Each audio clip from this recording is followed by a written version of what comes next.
Good evening all of you. कैसे हो आप सब? आई होप आप अच्छे ही होंगे। तो चलिए रूल नंबर 4 को देखते हैं।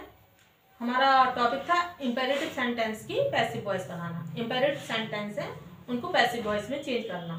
अब तक हमने रूल नंबर 1, 2 और 3 को पढ़ लिया था। आज हम देखेंगे रूल नंबर 4। तो चलिए रूल नंबर 4 को सबसे पहले नोट कर लेते हैं।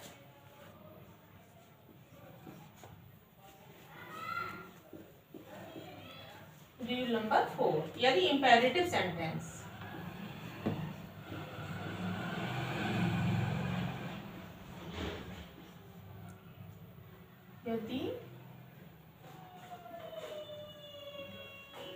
imperative sentence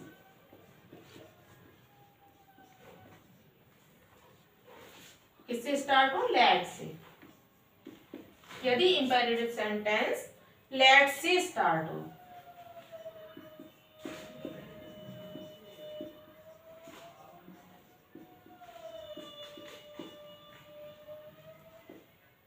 यदि इंपेरेटिव सेंटेंसेस लेट से स्टार्ट हो तो एक्टिव वॉइस का स्ट्रक्चर क्या रहेगा और पैसिव वॉइस का क्या रहेगा। चलिए पहले एक्टिव वॉइस का देखते हैं कि एक्टिव वॉइस का हमारा स्ट्रक्चर क्या रहेगा। तो एक्टिव वॉइस का स्ट्रक्चर जो रहेगा STRUCTUY। सबसे पहले हमने एक्टिव वॉइस का स्ट्रक्चर देखा तो सबसे पहले आएगा लेट प्लस इनडायरेक्ट ऑब्जेक्ट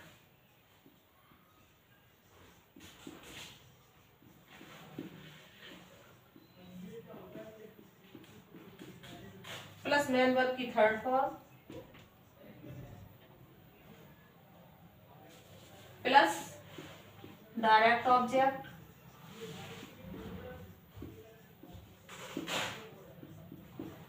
और प्लस बस डायरेक्ट ऑब्जेक्ट तक हो जाएगा। डायरेक्ट ऑब्जेक्ट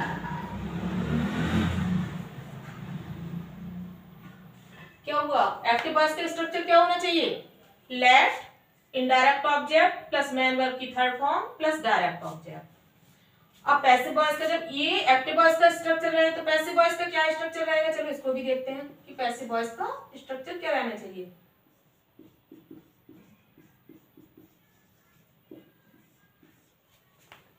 सबसे पहले लेट आएगा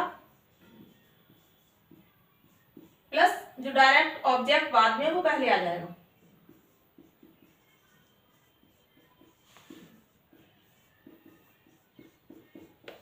plus B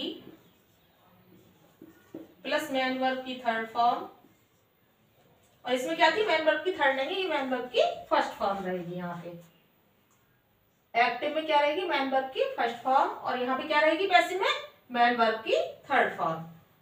late indirect object main verb की first form plus direct object. और पैसिव का स्ट्रक्चर क्या रहेगा? लेट फिर जो डायरेक्ट ऑब्जेक्ट है वो पहले आ जाएगा plus B plus main verb की थर्ड फॉर्म प्लस वाई और जो इनडायरेक्ट ऑब्जेक्ट पहले था वो लास्ट में आ जाएगा प्लस इनडायरेक्ट ऑब्जेक्ट। आ रहा समझ में कि एक्टिव वॉइस का स्ट्रक्चर क्या हो? लेट हो plus indirect object plus main verb की first form plus direct object. तो पैसिव वॉइस का स्ट्रक्चर क्या रहेगा? लेट जो डायरेक्ट ऑब्जेक्ट बाद में देखा उसको स्टार्ट में ले आएंगे direct object plus B plus main verb की फर्स्ट फॉर्म का मेन वर्ब की थर्ड फॉर्म हो जाएगी प्लस वाई और इनडायरेक्ट ऑब्जेक्ट जो शुरू में था उसको हम लास्ट में ले आएंगे। तो चलिए एक दो सेंटेंस देखते हैं जिससे कि आपको अच्छे से समझ में आ जाए। अच्छा पहले ये जान लीजिए कि डायरेक्ट ऑब्जेक्ट और इनडायरेक्ट ऑब्जेक्ट होता क्या है।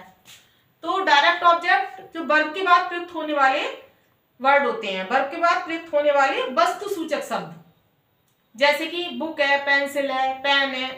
तो वर्ब के बाद प्रयुक्त होने वाले वस्तु सूचक शब्द को हम क्या कहते हैं? Direct object. और इनडायरेक्ट ऑब्जेक्ट वर्ब के बाद प्रयुक्त होने वाले व्यक्ति सूचक शब्द, जैसे कि मी है, अस है, हिम है, देम है, ये क्या होते हैं? इनडायरेक्ट ऑब्जेक्ट होते हैं। तो चलिए सेंटेंस से हम और समझ लेते हैं।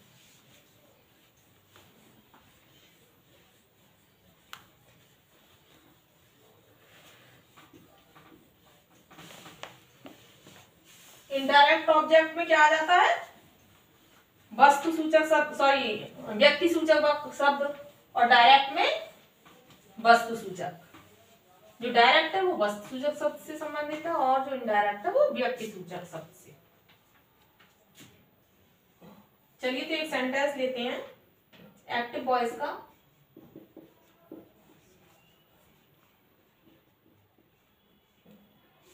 एक्टिव वॉइस का late me do this work. Late me do this work. ये सेंटेंस हमारा हो गया late me do this work. अब इसमें क्या है, लेट का यूज किया हमने एक्टिव वॉइस में, इनडायरेक्ट ऑब्जेक्ट आ गया, वर्ब की फर्स्ट फॉर्म आ गई, और ये जो वर्ब क्या है, वर्ब है डायरेक्ट ऑब्जेक्ट। अब इसको जब पैसिव वॉइस में चेंज करेंगे तो क्या बताया रूल हमने, सबसे पहले लेट आएगा और जो डायरेक्ट ऑब्जेक्ट है बाद में वो पहले आ जाएगा, दिस वर्क। फिर उसके बाद be, let this work be main verb की थर्ड फॉर्म, डू की थर्ड फॉर्म क्या हो जाएगी, डन। उसके बाद वाई, और उसके बाद जो मी दे रखा है उसका ऑब्जेक्टिव केस मी रहेगा, बाय मी। तो क्या बन गया, let this work be done by me. Let me do this work का क्या रहेगा, let this work be done by me. क्योंकि लेट अपने बाद क्या है, ऑब्जेक्टिव केस के प्रोनाउन को ही लेता है। लेट क्या लेता है अपने बाद, ऑब्जेक्टिव केस के प्रोनाउन को। तो जब हम बाद में लाए तो हमारा ऑब्जेक्टिव केस आएगा, तो मी का मी रहा। चलिए एक दो सेंटेंस और ले लेते हैं। एक सेंटेंस हमारा, let her sing a song.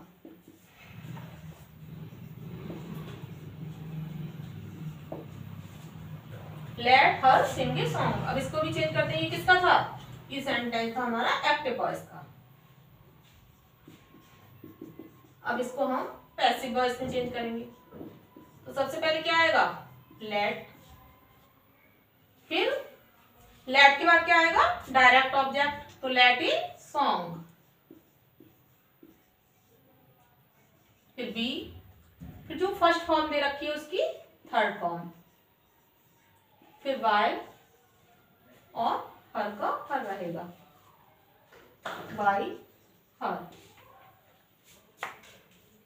तो late her sing a song का जब पैसिव वॉइस में चेंज किया तो क्या हो गया, लेट का लेट लिख दिया, ए सॉन्ग को पहले ले आए, बी, फिर फर्स्ट फॉर्म की थर्ड फॉर्म आ गई, संग बाय, फिर लेट के बाद जो ऑब्जेक्टिव केस का प्रोनाउन है उसको हम लास्ट में ले आए, हर जो है वो बाद में लिख दिया, let a song be sung by her. चलिए तो एक दो सेंटेंस लिखते हैं। चलिए एक रूल और देख लेते हैं, रूल नंबर 5।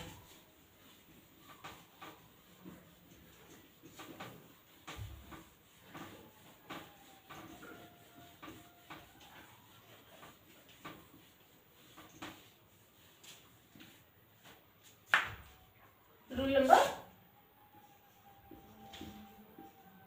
5 को देखते हैं। पहले हम रूल नंबर 5 को नोट कर लेते हैं, उसके बाद आपको समझाएंगे। कुछ ऐसे भी सेंटेंस होते हैं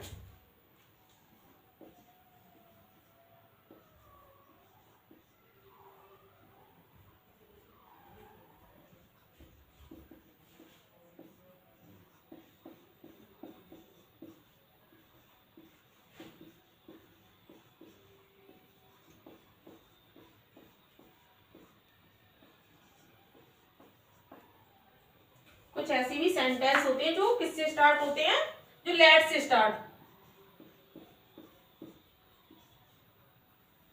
जो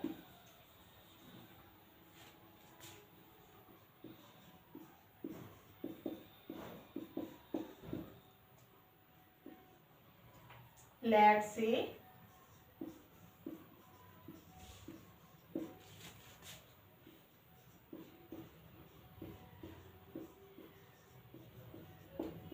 होते हैं तथा लेट के बाद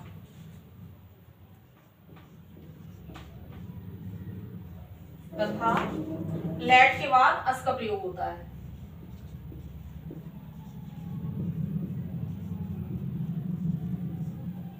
बाद अस का प्रयोग होता है।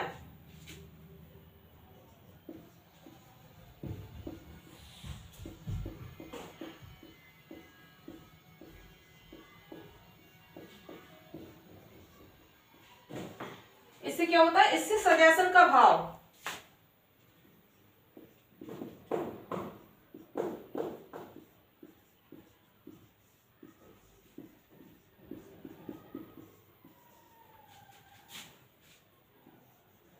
सजेशन का बोध होता है।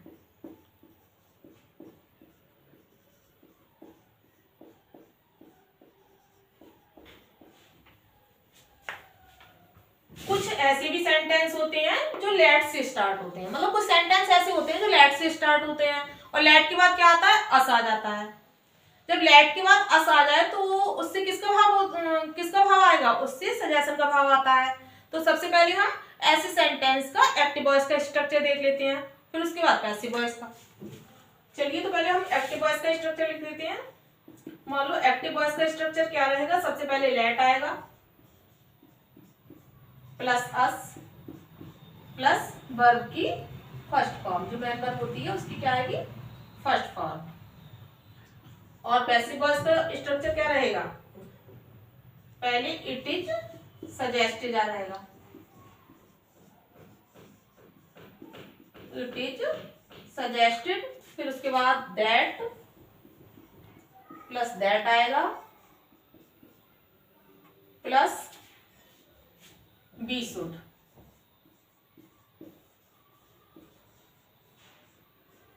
प्लस वर्ब की जो मेन वर्ब रहेगी उसकी क्या आएगी, फर्स्ट फॉर्म। यदि लेट के बाद अस आता है उसके बाद मेन वर्ब की फर्स्ट फॉर्म आती है तो पैसिव वॉइस का स्ट्रक्चर क्या रहेगा, it is suggested plus that plus B plus should plus main verb की फर्स्ट फॉर्म। तो चलिए इसके लिए एक दो सेंटेंस ले लेते हैं जिससे कि आपको अच्छे से समझ में आ जाए। एग्जाम्पल से आपको सही से क्लियर हो जाएगा। तो चलिए एक दो एग्जाम्पल आपको समझाते हैं।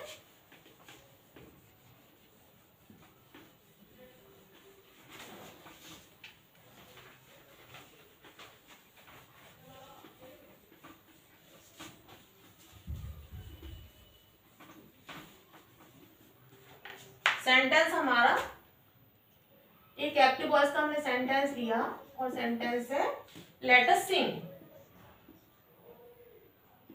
लेट अस सिंग। अब इसको हम पैसिव वॉइस में चेंज करेंगे। तो सबसे पहले क्या लिखेंगे, इट इज सजेस्टेड,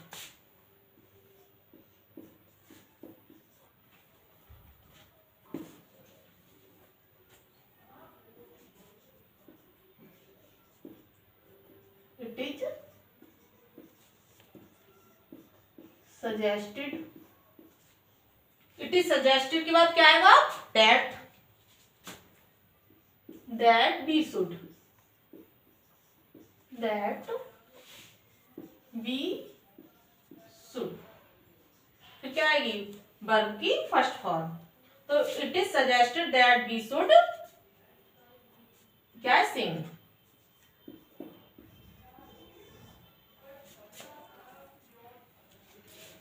चलिए एक दो सेंटेंस और ले लेते हैं। अब ये तो आपको समझ में आ गया होगा, लेट अस सिंग, तो हमने लेट अस को किसमें चेंज कर दिया, इट इज सजेस्टेड, फिर उसके बाद दैट, उसके बाद क्या लगाया हमने, दैट, फिर बी शुड और मेन वर्ब की first form.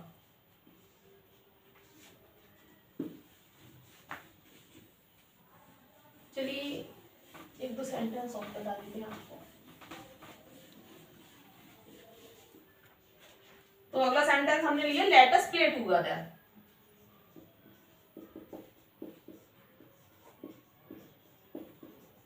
Late us play together. एक टुगेदर वाला ले लिया तो पैसिव वॉइस में वही आएगा, इसमें भी लेट अस है तो क्या आ जाएगा, इट इज सजेस्टेड,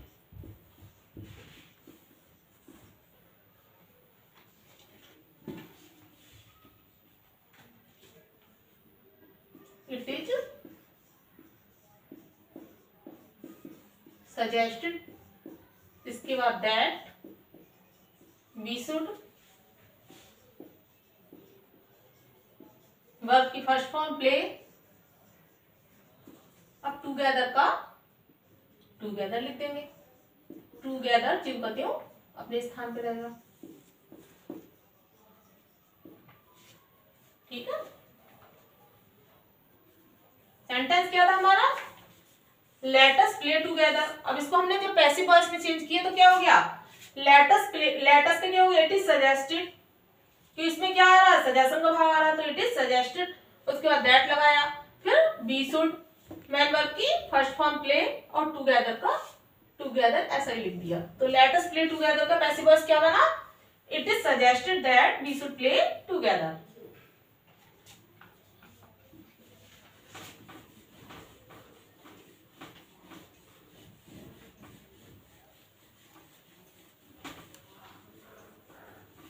आज आपने पढ़े रूल नंबर 4 और रूल नंबर 5 पढ़ा आपने, एक तो रूल नंबर 4 समझा है और एक रूल नंबर 5। चलिए तो 2-3 सेंटेंस दे रहे हैं। फर्स्ट सेंटेंस है हमारा, let us work,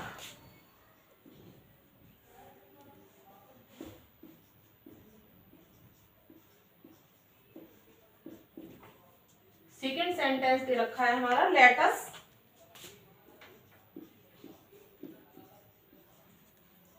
dance together.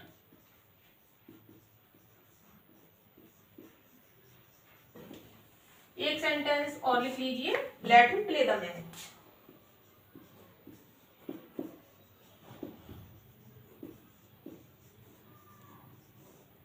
Play the match. तो फर्स्ट सेंटेंस था लेट अस वर्क, सेकेंड है let us dance together, third दे रखा है let him play the match. ये 3 सेंटेंसेज है, इनको आपको करके कमेंट बॉक्स में सेंड करना है। और आज आपने 4 और 5 रूल समझ लिए अच्छे से, तो अब आगे के जो रूल है वो नेक्स्ट वीडियो में समझाएंगे। आज का वीडियो यहीं समाप्त करते हैं, कल मिलेंगे नेक्स्ट वीडियो के साथ। Thank you.